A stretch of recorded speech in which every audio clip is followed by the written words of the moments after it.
A very good morning, my dear students. I hope you all are doing well. We were doing the chapter A Snake Charmer Story. In this chapter, we have learnt about snake charmers, the work they do, what their community is known as, how they do their work. That is all we have learned about till now. Today, as you can see on your screen, there are different types of snakes. ठीक है, आज आपको अपने screen में students दिखाई दे रहा होगा, अलग अलग तरीके के स्नेक्स दिख रहे हैं. ठीक है, सो आज हम स्नेक्स के बारे में कुछ और पढ़ने वाले हैं, as this chapter is about snakes charmers. ठीक है, सो अभी तक हमने स्नेक चार्मर्स जो होते थे उनके बारे में देखा कि वो काम कैसे करते हैं और उनकी लाइफ कैसी होती है, और स्नेक्स को डांस करने के अलावा वो और उनके लिए इंसानों को किस तरीके से हेल्प आउट करते हैं. ठीक है, आज हम कुछ चीजें पढ़ेंगे स्नेक्स के बारे में. ठीक है, so let start. Do you know of the many kinds of snakes found in our country, only 4 types of snakes are poisonous. So यहाँ पर ये बोल रहे हैं कि हमारी कंट्री में जितने भी स्नेक्स पाए जाते हैं, ठीक है, जितनी भी वैरायटी के अलग अलग तरीके के स्नेक्स होते हैं, ठीक है, उनमें से ज्यादातर या फिर only 4 types of snakes are poisonous. केवल 4 तरीके के स्नेक्स ऐसे होते हैं जो पॉइजनस होते हैं. अलग अलग तरीके के स्नेक्स होते हैं स्टूडेंट्स. कोई किसी, अब हम ऐसे तो पहचान नहीं सकते हैं, हम उनकी स्किन से उनको पहचान पाते हैं. कोई ब्लैक कलर का होता है, कोई ब्राउन कलर का होता है, कोई ग्रीन कलर का होता है, कोई स्पॉटेड होता है, किसी के ऊपर लाइंस होती हैं. तो बेसिकली हम उनको कैसे पहचान पाते हैं? जनरली हम उनकी स्किन को देखकर बोल पाते हैं कि हाँ ये अलग है, वो अलग है. इस तरीके से हमें एक्चुअल में उनके हम कैरेक्टरिस्टिक्स तो नहीं जान पाते हैं.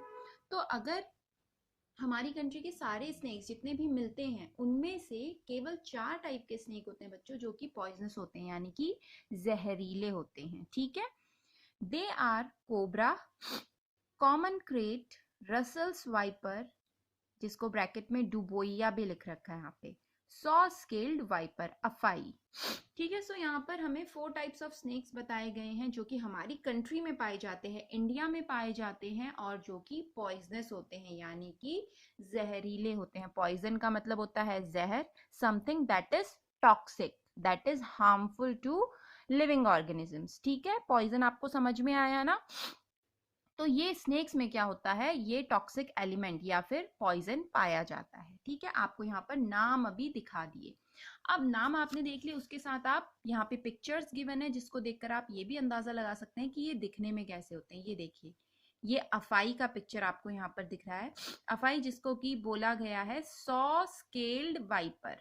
ठीक है, ये इसका नाम है, सॉ स्केल्ड वाइपर. ठीक है, इसके बाद आप दूसरी पिक्चर देखेंगे, यहाँ पर क्रेट लिखा हुआ है. सो क्रेट, कॉमन क्रेट. ठीक है, and you can also see this picture, this is cobra. Cobra तो सबको सुना, कोबरा तो खैर सबने सुना ही होगा, it is a common name, और सबने शायद इसके बारे में मूवीज में देखा होगा. जनरली हम टीवी में ही देख पाते हैं बच्चों ज्यादातर चीजें. लाइव अगर जिसने नहीं देखा है तो वो टीवी में देखकर उसको नॉलेज मिल जाती है. तो बेसिकली जिनके ऊपर, जिनके फन में ऐसे ये डिजाइन बना होता है, ये जनरली क्या होते हैं, कोबरा होते हैं. उसके बाद आप ये देखेंगे, दिस इज डुबोइया. ठीक है, डुबोइया यानी कि रसल्स वाइपर. ठीक है, ये सबसे ज्यादा पॉइजनस स्नेक होता है आउट ऑफ दीज ऑल्सो. इन सब में भी सबसे ज्यादा पॉइजनस कौन सा होता है? This one, Russell's viper. Okay, आगे देखते हैं. So these are the common, these are the 4 types of snakes that are found in India and that are poisonous. ठीक है, इसके बाद a snake has 2 hollow teeth, fangs. बच्चों previous class में भी मैंने आपको फैंग्स वर्ड बताया था, और मैंने उसकी मीनिंग भी आपको बताई थी कि फैंग्स किनको बोला जाता है. ठीक है, मैंने आपको ड्रॉ करके भी दिखाया था, इफ यू रिमेम्बर. फिर से बता रही हूँ, ये जो स्नेक होते हैं उनके आगे से जो हमें टीथ दिखाई देते हैं, हॉलो होते हैं. वो हॉलो का मतलब अंदर से खोखले. ठीक है, जैसे कि अगर मैं आपको एग्जाम्पल दूं तो फ्लूट देखी होगी सबने. ठीक है, बांसुरी होती है. बांसुरी का क्या होता है, पाइप जैसा, या फिर पाइप, सिंपल पाइप की बात कर लीजिए जिसमें से पानी फ्लो करता है. आप देखेंगे कि पाइप कैसे होते हैं, उनकी आउटर कवरिंग होती है, बीच में से वो खाली होते हैं। So this type of structure is known as hollow. तो इनके टीथ भी कैसे होते हैं, हॉलो, यानी कि अंदर से वो खाली होते हैं, खोखले होते हैं, बाहर से उनका स्ट्रक्चर वैसा होता है। ठीक है, तो ये जो हॉलो टीथ होते हैं, इनके जो आगे से दिखाई देते हैं दो, जो इस तरीके के होते हैं, ऐसे, है ना, इनके माउथ में, उनको बोला जाता है फैंग्स। याद रखेंगे सब लोग। When it bites, the poison enters the person's body through the fangs. अब ये हॉलो क्यों होते हैं? ठीक है, हॉलो होने का मतलब है ताकि उसमें से कोई चीज ट्रेवल कर सके। जैसे कि पाइप में से पानी ट्रेवल करता है, जब हम उसको किस में फिक्स कर देते हैं, टैप में फिक्स कर देते हैं। हम टैप खोलते हैं तो उसमें से पानी फ्लो होकर बाहर आने लग जाता है। Same happens with the snakes also.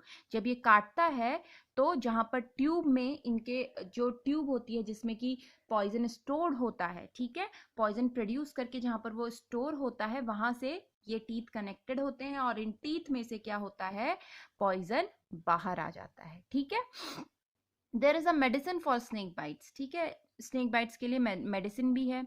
The medicine is made from snakes poison and is available in all government hospitals. अब देखिए स्टूडेंट्स कि स्नेक के पॉइजन से ही स्नेक बाइट की दवा बनती है। ठीक है, ऑब्वियसली अगर कोई चीज ज्यादा क्वांटिटी में हमारी बॉडी में एंटर कर रही है तो वो पॉइजन बन जाती है, और यहाँ पर बहुत स्मॉलर क्वांटिटी में, बहुत स्मॉलर क्वांटिटी में स्नेक को पॉइजन, स्नेक के पॉइजन को यूज किया जाता है फॉर मेकिंग मेडिसिन।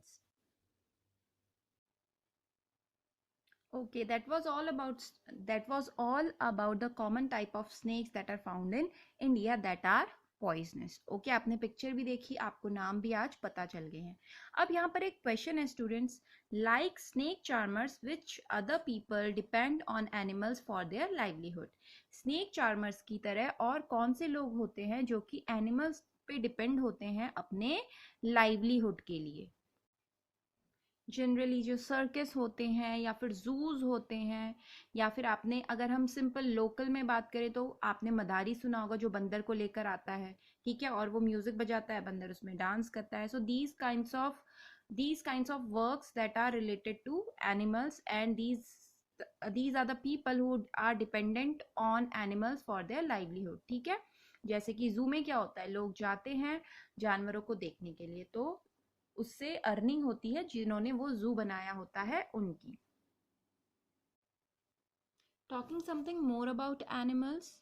अभी मैंने आपको बताया कि कुछ लोग ऐसे होते हैं जो लाइवलीहुड के लिए एनिमल्स पे डिपेंडेंट होते हैं, जैसे कि सर्कस में एनिमल्स को रखा जाता है, जूज में एनिमल्स को रखा जाता है। कई लोग on the road they use animals for showing and for earning money. ठीक है, वो उनसे कुछ ना कुछ करतब जिसको बोला जाता है वो करवाते हैं। ऐसे ही कई जगह पे पार्क में भी एनिमल्स रखे जाते हैं for earning money.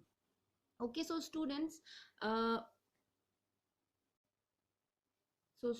I'm going to tell you that government has made a protection law for animals. Government ने एनिमल्स की प्रोटेक्शन के लिए भी अब लॉ बना दिया है, क्योंकि ह्यूमन बींग्स क्या करते हैं, एनिमल्स को यूज करते हैं, उनको इस तरीके से केज में रखते हैं।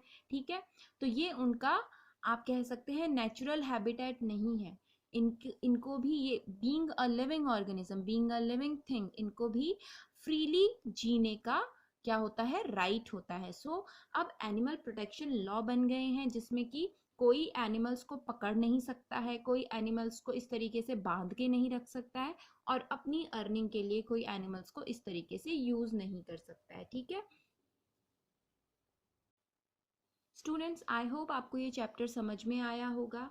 इस चैप्टर में हमने स्नेक चार्मर्स के बारे में पढ़ा, हमने देखा कि उनकी कम्युनिटी होती है जिसको कालबेलिया बोला जाता है, एंड ऑल्सो वो किस तरीके का काम करते हैं, और जनरेशन टू जनरेशन वो कैसे अपने वर्क को कैरी फॉरवर्ड करते हैं।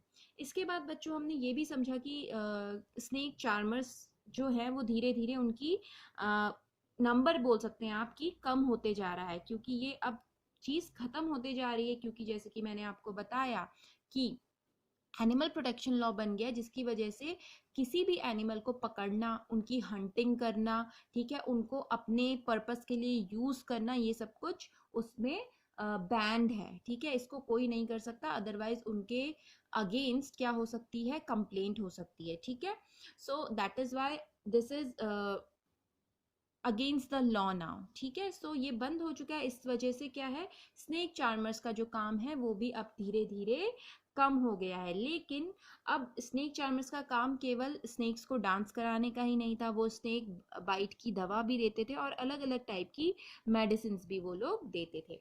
इसके बाद हमने डिफरेंट टाइप्स ऑफ स्नेक्स पढ़े इसमें, जो कि पॉइजनस होते हैं, जो कि इंडिया में पाए जाते हैं। सो स्टूडेंट्स, आई होप आपको ये चैप्टर समझ में आया होगा। किसी को कोई डाउट, कोई क्वेरी होती है तो you can ask to me. That is all for today. We will meet in the next class. Till then, stay safe and keep learning. Keep sanitizing your hands. That is all for today. Thank you.